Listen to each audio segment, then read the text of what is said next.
Yo. Ethereum is pumping, and it's actually invalidated the claim that it's gonna go downwards like it is gonna here. But I still want you to acknowledge this. Acknowledge this graph, please, because everybody's bullish, and it's okay to have a different point of view. It's okay to believe that maybe there's a slight possibility that something may happen for us to go downwards. It doesn't have to happen. You just have to have it in your mind that this is a possibility. I've seen worse wicks for this to come all the way down. I'm not saying it is gonna.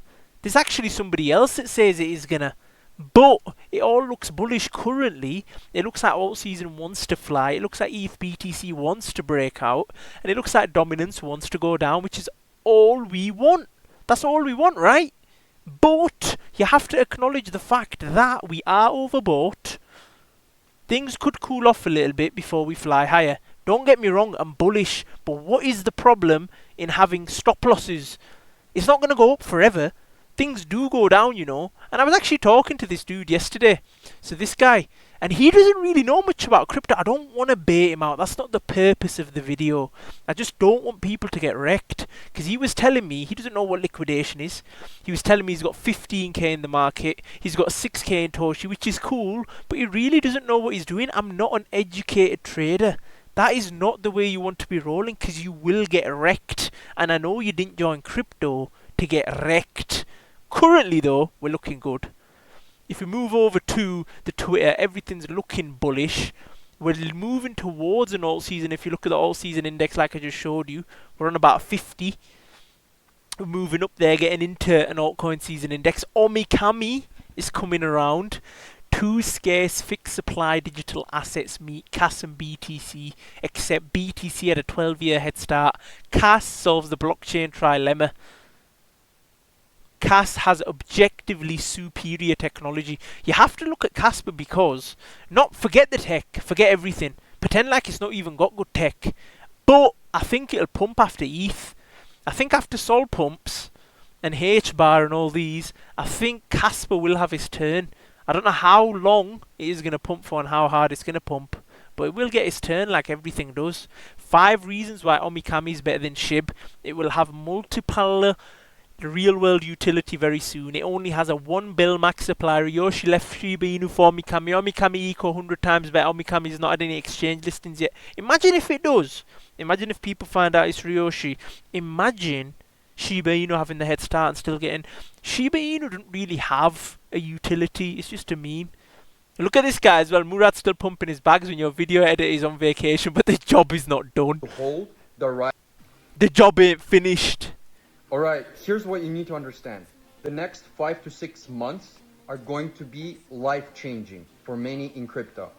The next time something like this will happen will probably be 2029, 2030. Your only job is to hold the right coins. How long has it been? 5 to 10 months, boy? Boy? 2 forces, 1 current. Tesla understood. Ryujin beyond space, beyond time. Arthur Ryujin, the dragon never sleeps. Omikami, Elon Musk just handed you your official ticket to Mars.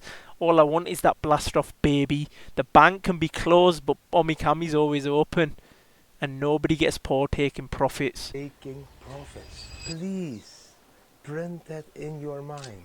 Print that on the back of your eyes. In these moments that you bought Bitcoin at 20,000 US dollar, and we are hovering around 120,000 US dollar, I understand you become even more greedy and you think, wow, I will wait till 140 and 150 and 160. I do understand all those emotional feelings, that whole cycle. I've been through that cycle many times. But I never got poor of taking profits. Dollar cost average out. If you bought at 20k, 25k, 30k, 35k and 40k, also sell at 120k, 130k, 140k and 150k and maybe even at 160k. You can't predict the exact top. Nobody... Real, bruh, real. And some of the alt BTC rallies that started in the summer have continued until about late August. So if you're riding alts right now, like the last few summers, just remember that the tides will likely turn a little later in quarter 3, where liquidity heads back to BTC, We'll post a reminder in about 4 weeks. The view is important for those that value their portfolio. The last 2 summers, man, pairs, alt BTC pairs found some brief relief before heading lower into Q4. This is a possibility that we revisit this, and once we come home, once we hit the yellow line, we may take off. Now, in between that time, it's completely up to you, because we might not even go there. There is a possibility we don't go there. We might straight go up, and that's what it's looking like for now. But you need to be cautious, man. You need to be cautious. I want to actually look at this Kaspa video. I'm going to lay out the argument why Kaspa, over the course of the next 10 to 20 years, will be the more profitable hash to mine by a massive, massive margin, and therefore the better store of value. So let's get started. A miner is profitable by 2 means. 1. Block rewards. 2. Fees. The way these 2 processes interact is well studied by strategist and research analyst for Bitcoin, Lynn Alden, in her paper, Bitcoin, Fee-Based Security Modeling.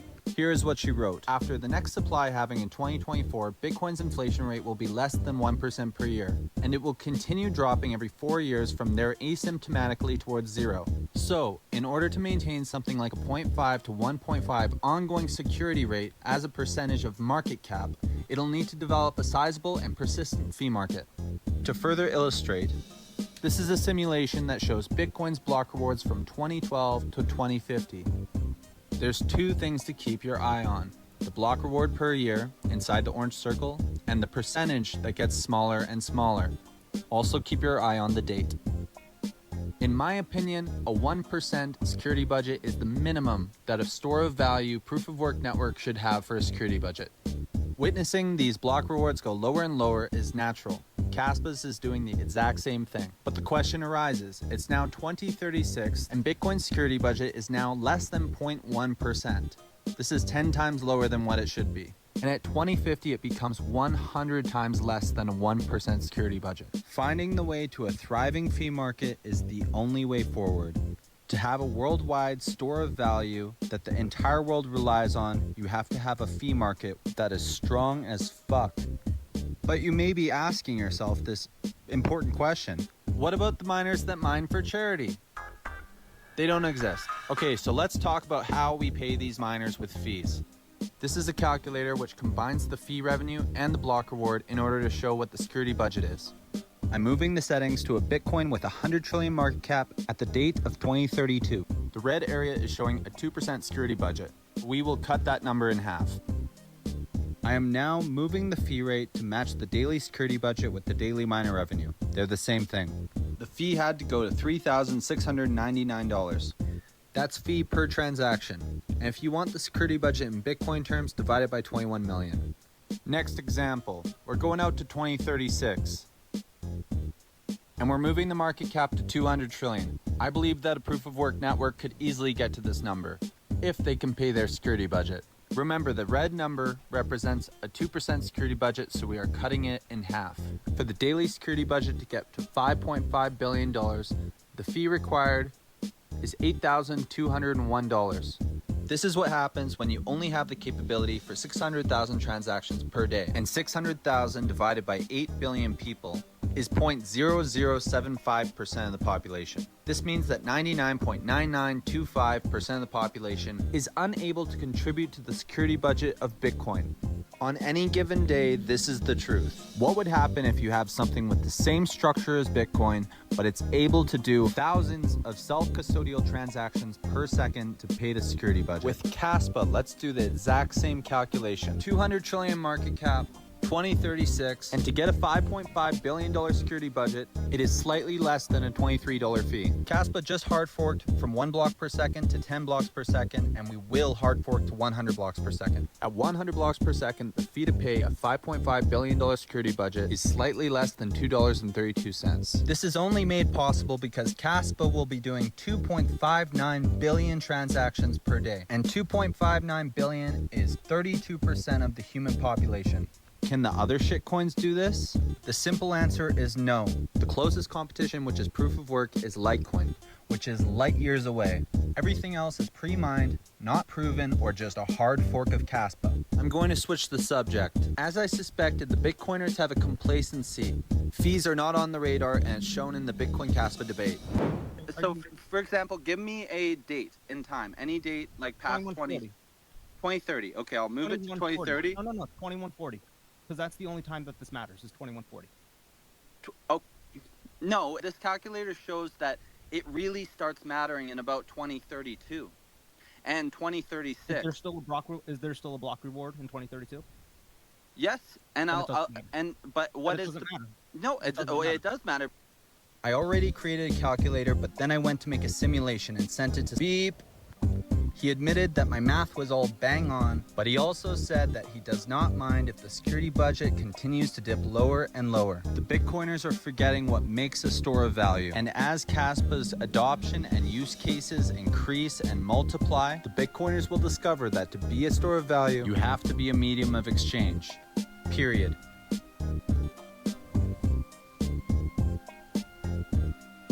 Memorize this video, because this is bringing a drone to a knife fight.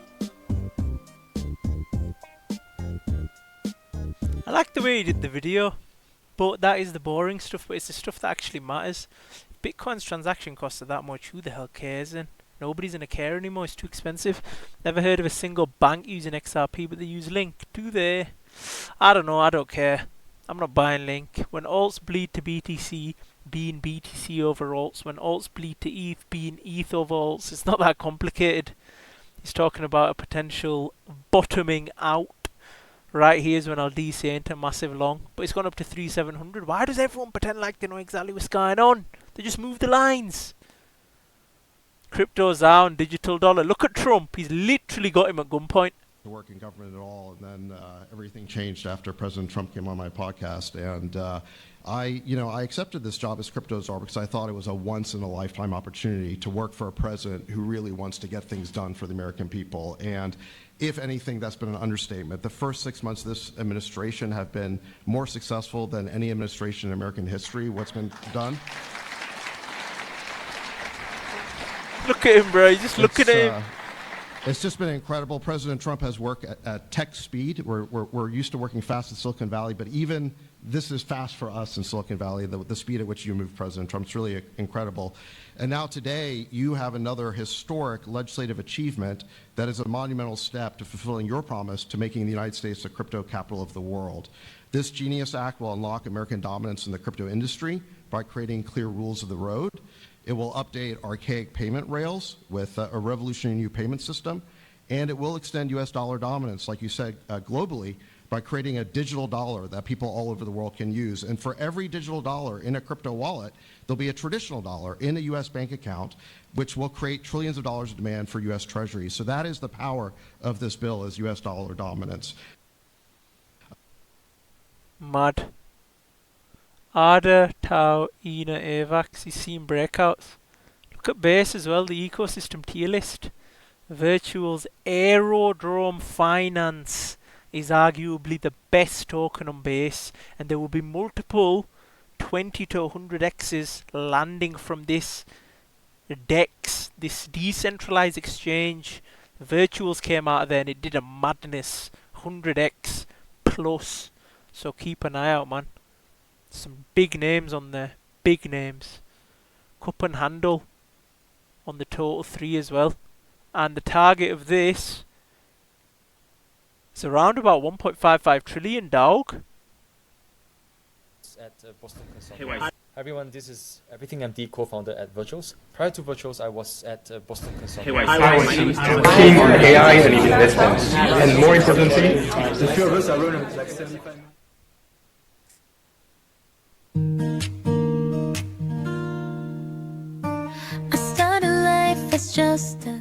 No more reading.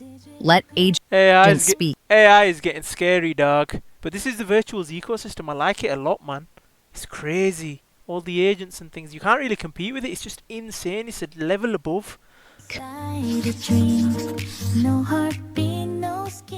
It's literally from a cartoon into a human character. Look at altcoins, man. Altcoin seasoned index. Keep your eyes and your ears peeled. Because hopefully it's go time. Even for the short term. Because even if it's for a month or two, we get explosive rallies. can take some profits, reassess the situation. It's not the end of the world. You can still make bread.